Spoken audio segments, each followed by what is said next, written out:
My name is Henry. I am 45 years old. For 30 years, I was a ghost in this city.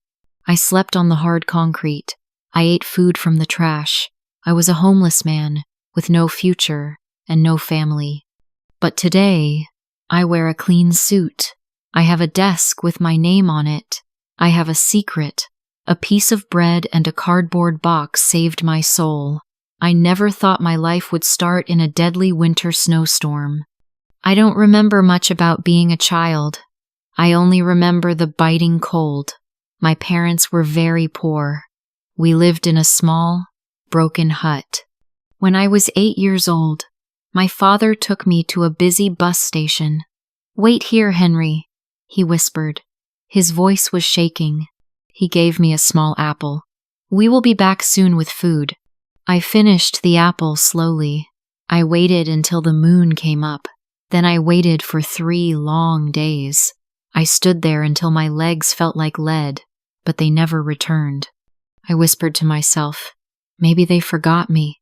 I felt so alone. I realized later they were just too poor to keep me. I grew up in the shadows of the city. I learned to read from old, dirty newspapers I found in the street. I only finished the 1st grade. I felt ashamed of my life. I am stupid.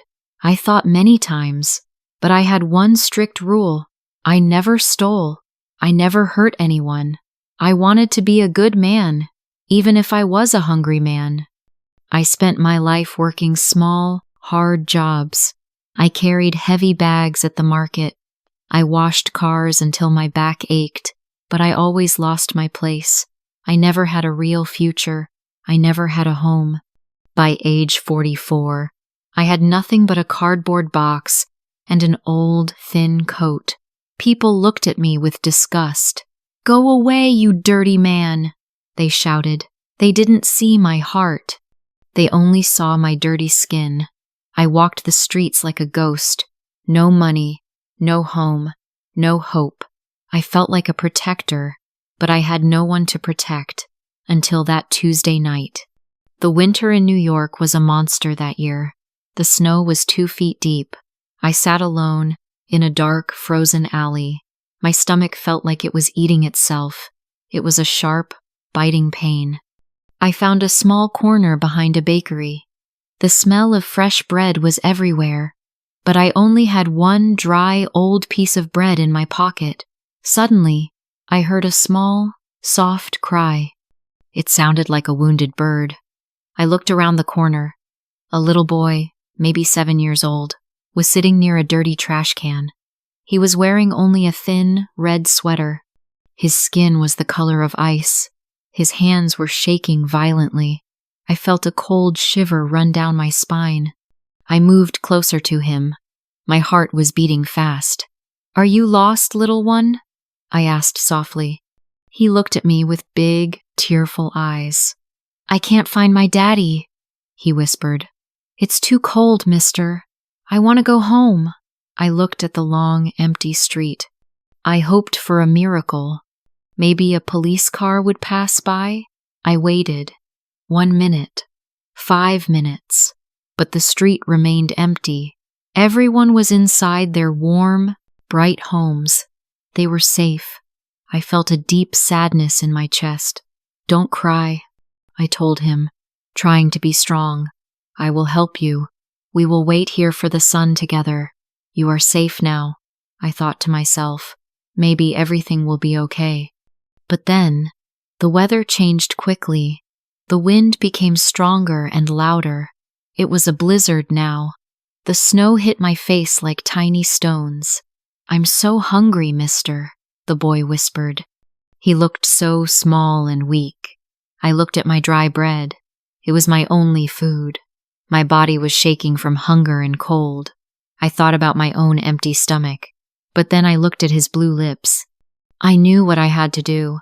I broke the bread into 2 pieces. Then I gave it all to him. "Eat this," I said. "It will give you strength."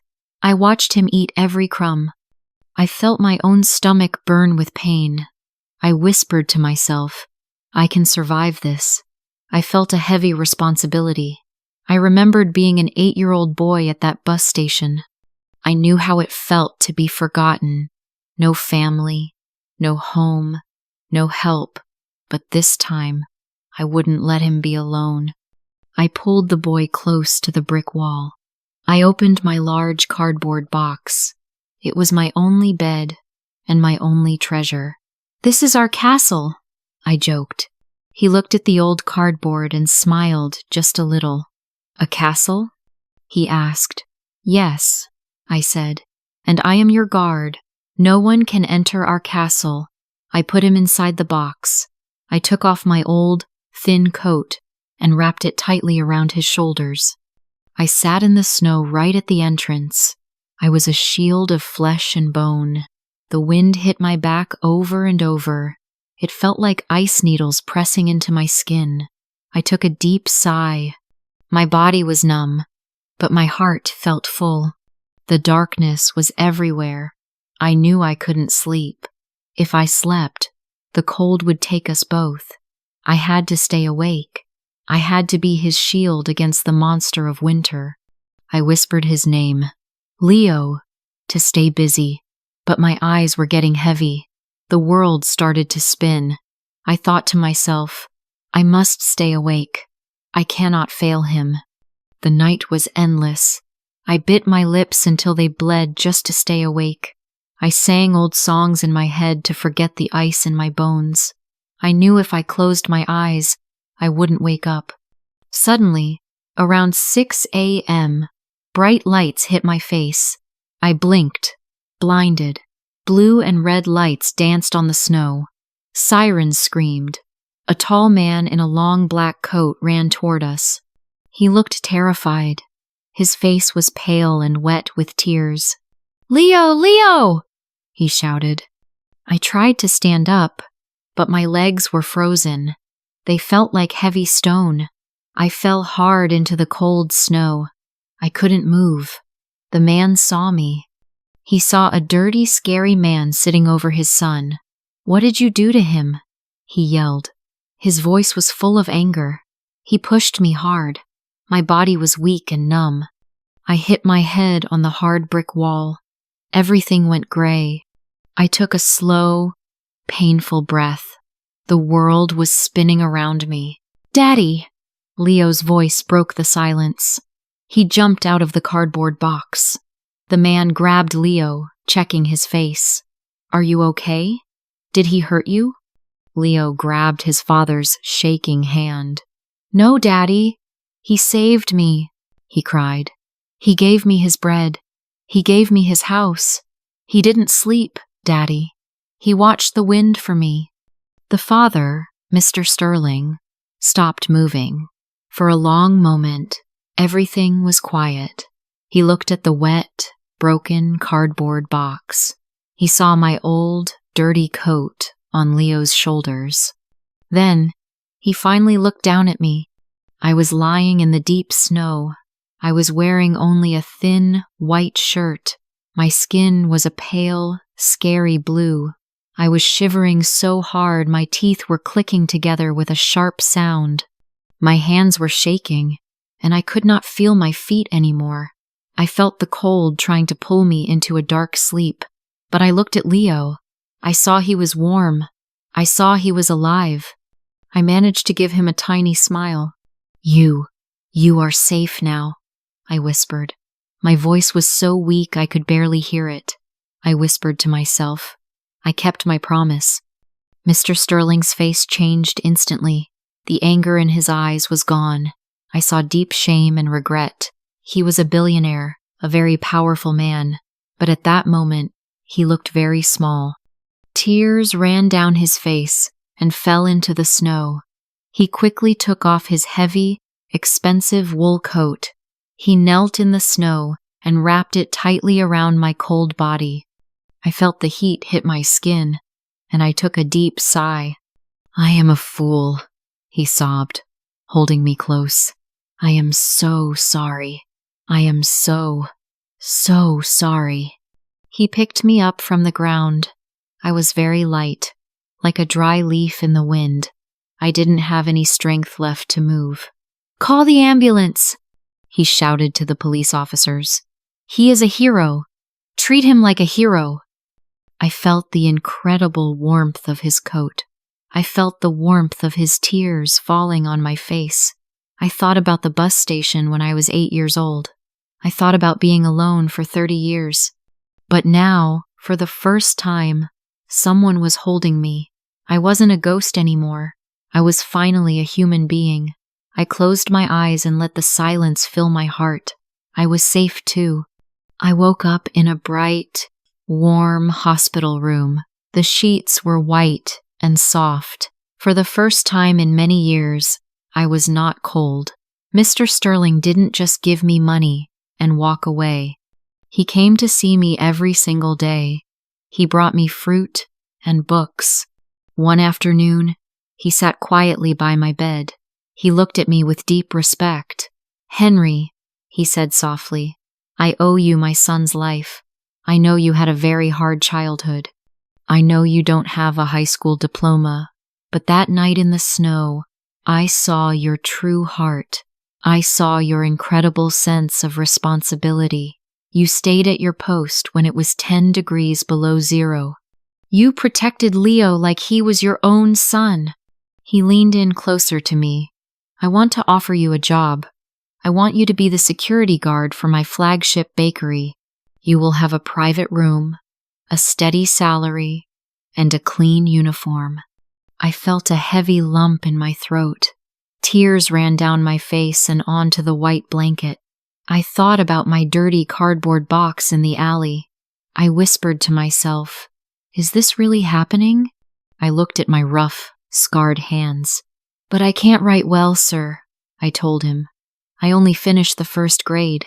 I am not a smart man." Mr. Sterling just smiled and patted my hand.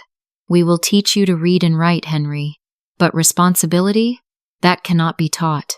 You already have it in your soul." I took a deep sigh and closed my eyes. For the first time, I knew my future was safe. My first day as a security guard was the proudest day of my life. I stood tall in my bright blue uniform. It was crisp and smelled like fresh laundry. I looked in the mirror and I felt so proud.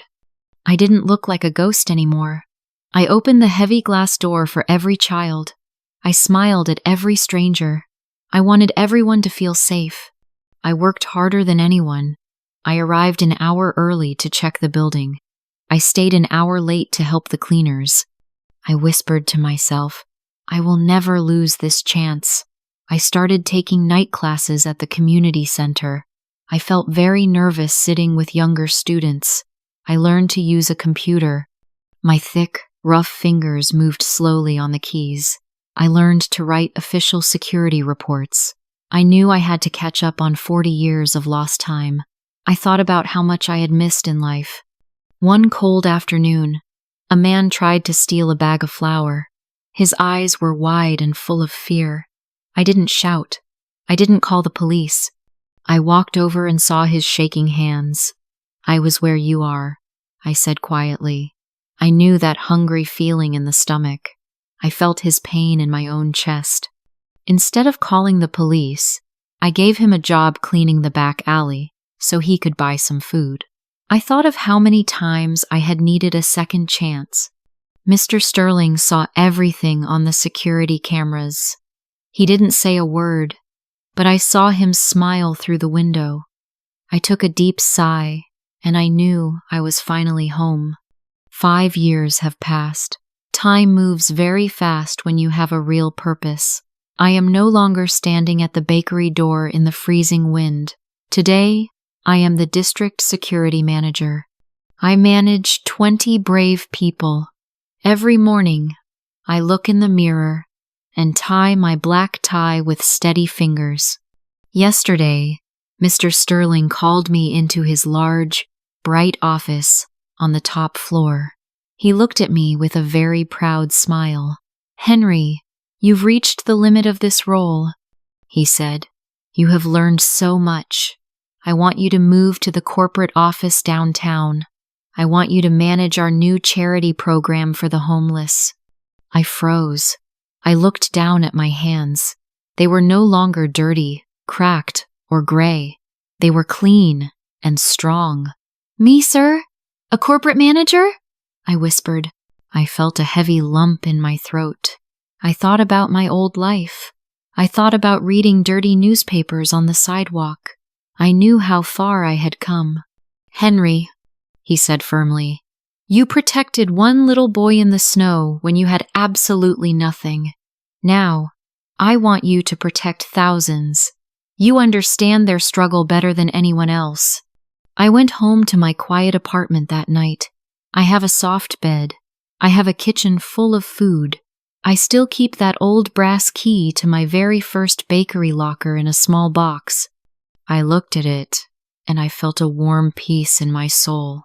I knew I was a new man. I am no longer the abandoned boy from the bus station. I am the man who protects the night.